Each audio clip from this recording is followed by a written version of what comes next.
Hello everyone, I'm your cruise director Kristen, and this is the St. Louis Outlet Mall, originally known as St. Louis Mills in Hazelwood, Missouri. We've been meaning to check this place out for a while, especially after having covered 2 other Mills properties, and when we found out we were running out of time, we decided to make the nearly 6-hour drive to take it in before it was too late.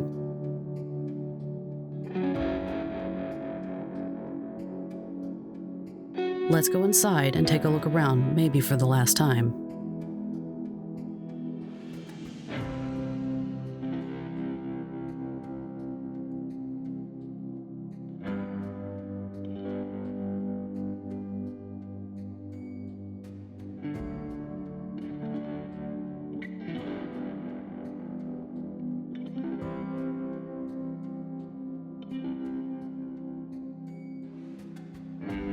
Here you see the PBS Kids Play area that was the signature of the Mills properties. This is certainly the biggest of the 3 we have visited compared with Pittsburgh and Cincinnati, but the familiar colorful pipe design is all there.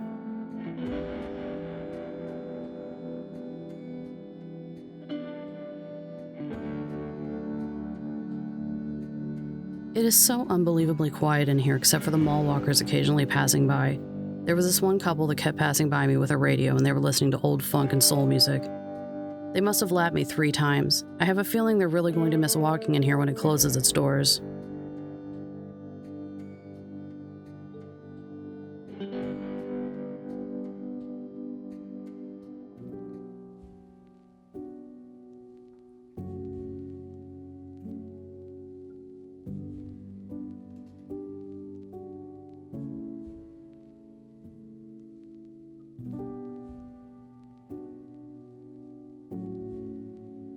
The food court was designed to pay homage to the 1904 World's Fair that was held in St. Louis, which is why there are pavilions based on the various growing seasons for different crops.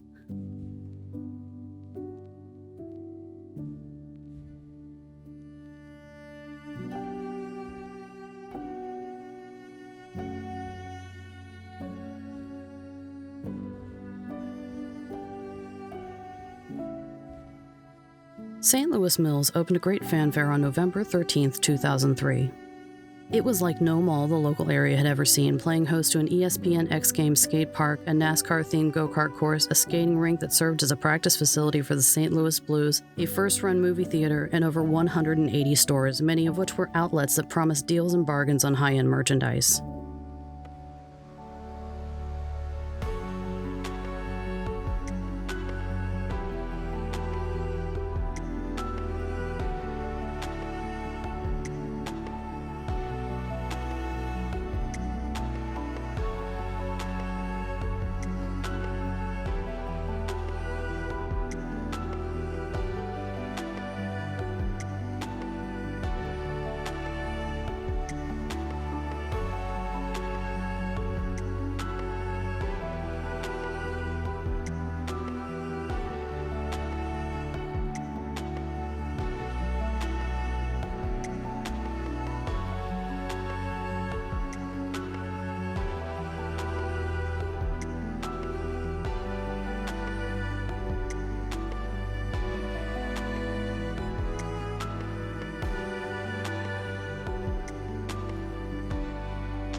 It was one of the Mills Corp's first prototypes of what they would make their trademark combination of shopping and entertainment.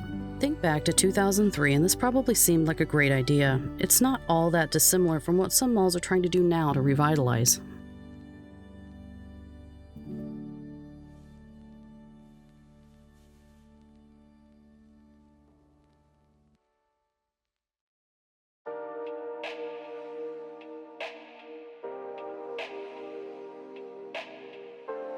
At opening, this mall had 12 of what could be considered anchor tenants, none of which were Sears, Macy's, JCPenney, or any other traditional department store. The original anchor lineup included Burlington Coat Factory, Marshalls, Bed Bath & Beyond, Off Fifth, Books A Million, Circuit City, and Off-Broadway Shoe Warehouse. In fact, in an article covering the grand opening, the St. Louis Post-Dispatch, a few shoppers interviewed expressed disappointment that there were no such mall staples. In the current climate, where all the traditional department stores are in various states of distress, one wonders whether this was an idea that was ahead of its time. St. Louis was extremely proud and excited for the prospect of this new mall's success. They allowed tax incremental financing bonds to help pay for the infrastructure in hopes that the influx of sales tax would help fund new projects and give a much-needed injection of cash into their school system. By 2005, they had expected that the mall would be reaching $199 million in taxable annual sales and was falling short of that goal at $128 million.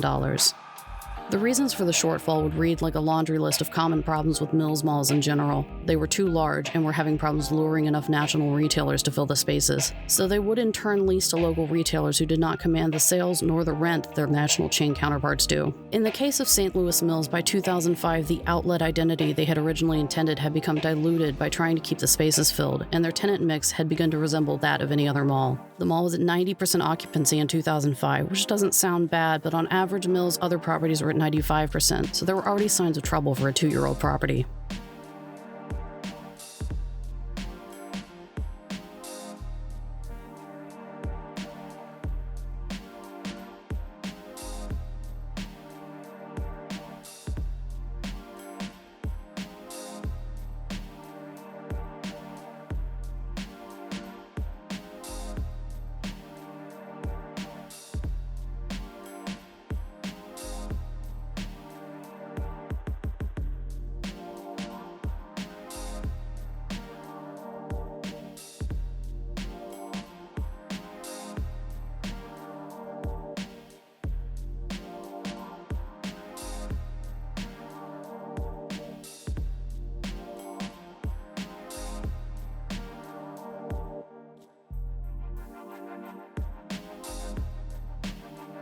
I have often wondered if the very specific decor of the Mills neighborhood designs is a turnoff for national retailers who normally have more say in how their storefront looks.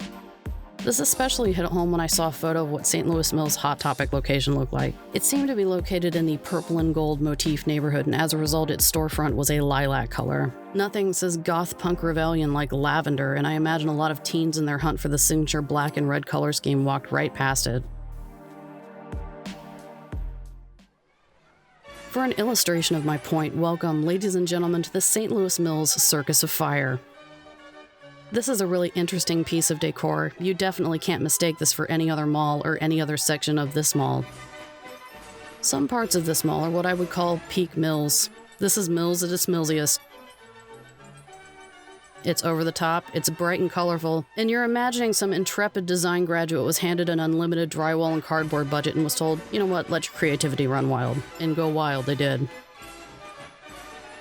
You really have to admire their ambition, but imagine just for a moment you're ready to open a workwear store. You're going to sell Carhartt and Under Armour and muck boots, and mall management tells you they've got one spot left, and it's great. Right down the mall from where the Blues practice, right between neighborhoods 2 and 3, and you go down to see it, and it's in here, in the Circus of Fire. And you say to yourself, I never knew until I visited this mall that fire could be so pink.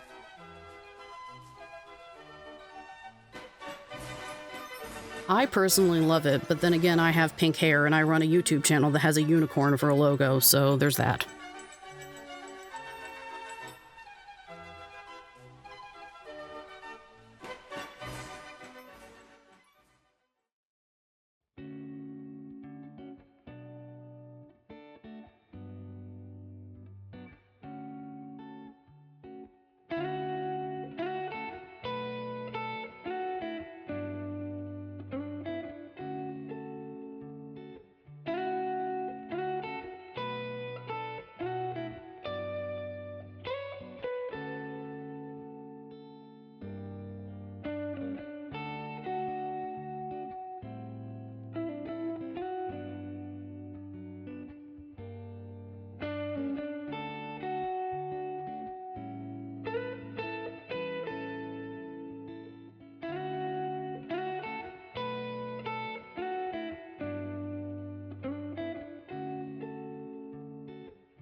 The Mills Corporation elsewhere in the country had poured nearly $1 billion into an even bigger, more grandiose shopping and entertainment project in New Jersey, then called Meadowlands Xanadu, which broke ground in 2004 and was then slated to open in 2006. This project has since changed hands no less than 5 times and as of 2019 has still never been completed. It is a notorious fiasco that was instrumental in bankrupting the company. In 2007, the Mills Corp was ordered by the SEC to recalculate and restate their results for 2001 through mid-2005 due to accounting irregularities and overstatement of profits. This resulted in a loss for the company of $354 million and the company and its assets being sold to Simon Property Group.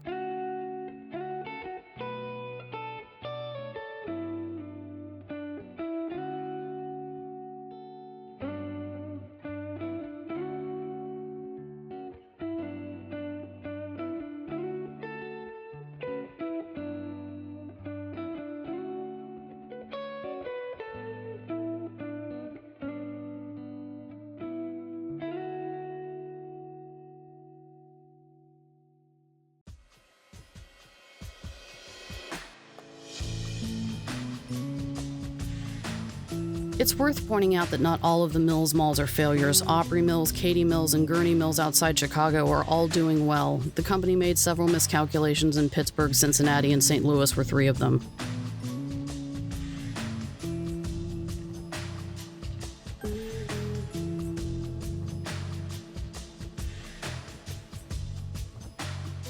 In 2007, Cabela's opened in a newly built addition off the front of the mall, and a brief resurgence was enjoyed as the mall had an increase in traffic. This was the first Cabela's in the state of Missouri and their first location attached to an enclosed mall. Circuit City closed in 2009 due to the company's bankruptcy and was replaced by a Ross Dress for Less.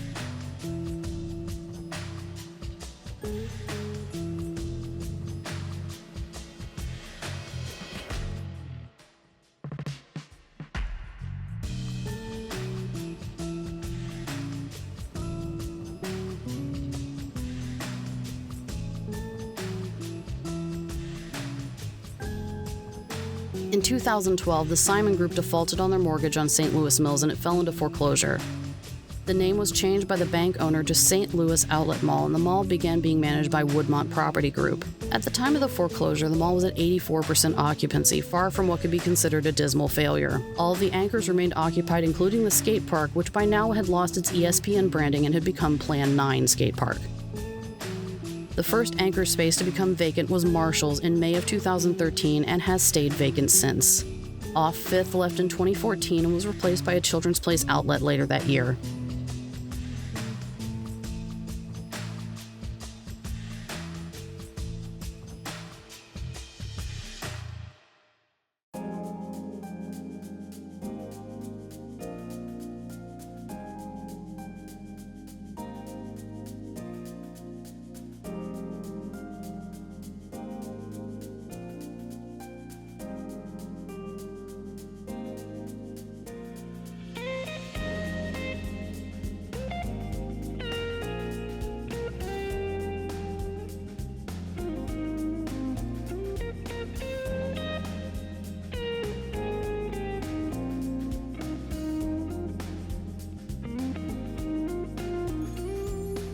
By the time the mall was placed up for auction in 2015, the occupancy had reportedly fallen to 77%. Again, not a dismal failure, not something that couldn't be turned around. It's worth pointing out that 77% is much, much better than Pittsburgh Mills and Cincinnati Mills were doing in 2015. The 77% figure was actually based on a trade magazine report from the end of 2014, which becomes important later. The mall was purchased in 2016 for $4.4 million by Namdar Property Group after the first bidder at $9 million fell through. Namdar is not a developer, and they're fairly open about that fact. What Namdar is a holding company. They buy malls as cheaply as they can and hold on to them until they can sell them for more than they paid for them, with little concern for what happens with tenancy in the meantime. What that translates to is that they have little concern for the jobs and revenue that are lost through the loss of tenants.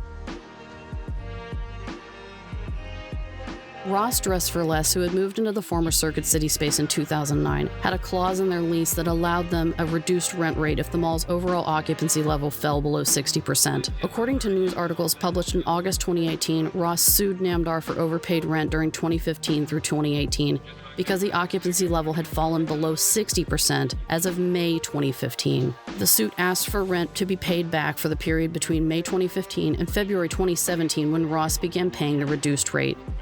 As a result of the suit, Ross voluntarily terminated its lease. It's worth pointing out that when the auction took place, when the mall's occupancy was well below 60%, it was reported as being 77% in promotional materials for the auction.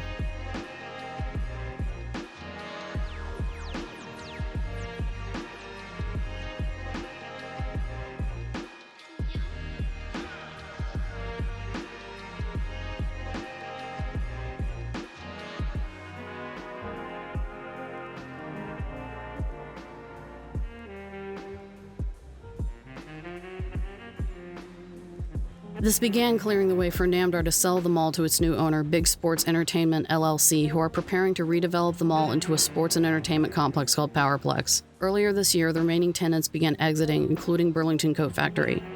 In June, the remaining tenants, except for Cabela's and Ice Zone, who will be part of the new development, were given 30 days' notice to vacate. Hope Church, who occupy the former Books A Million space, filed suit. Currently, only a furniture store called Midwest Clearance Center, Ice Zone, Cabela's, Hope Church, and a men's clothing store called Lorenzo are open in the mall. Everything else is empty. There is no air conditioning to speak of, and I did not see a security guard while I was inside. It is, in spite of all this, surprisingly well kept. You would expect to see decorations defaced or damaged, but they're not. They're just sitting there waiting to be torn down. Even the roof is clean and in good condition.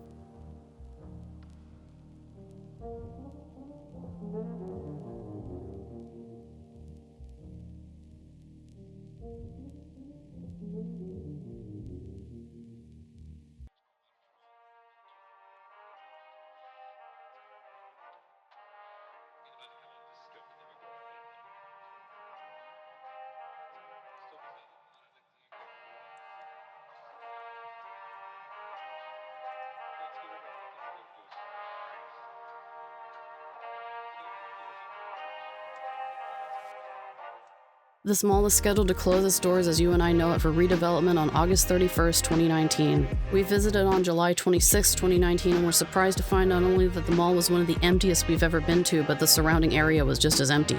There's only one business within the immediate area, a Goodwill store that's open. Every outlot surrounding the mall is vacant, and beyond that, fields. When we were filming, we needed to take a break to charge our equipment and get some lunch, and we had to get back on the highway and drive 2 exits to find something that was open. Most of the businesses have boards on the windows suggesting that their closure wasn't recent. One report from 2007 reported that a hotel was scheduled to be built, and it doesn't appear to have ever happened.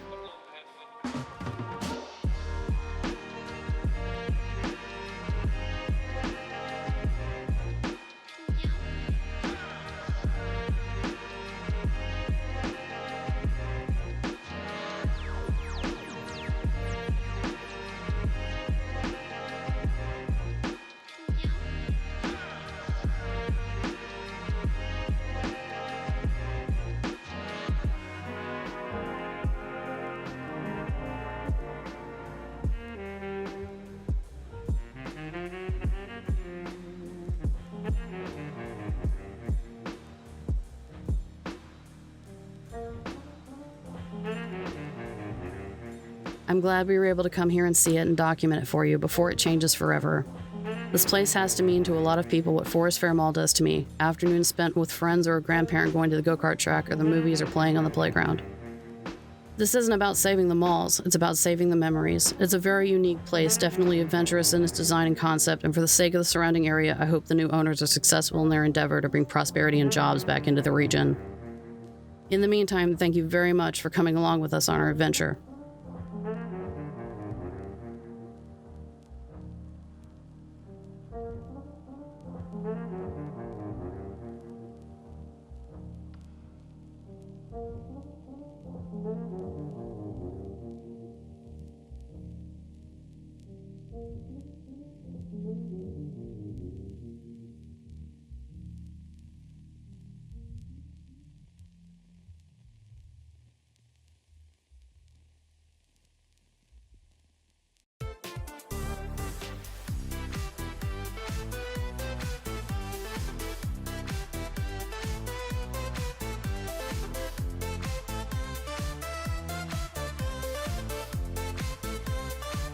I want to take this opportunity to thank all of you for watching, and thank you to all of our followers on Facebook, Twitter, Instagram, and most of all, our patrons. If you would like to support our channel and future episodes on Patreon, please see the link in the description. I'm Kristen, my co-pilot is Ron, and we are UniComm Productions. We'll see you next time.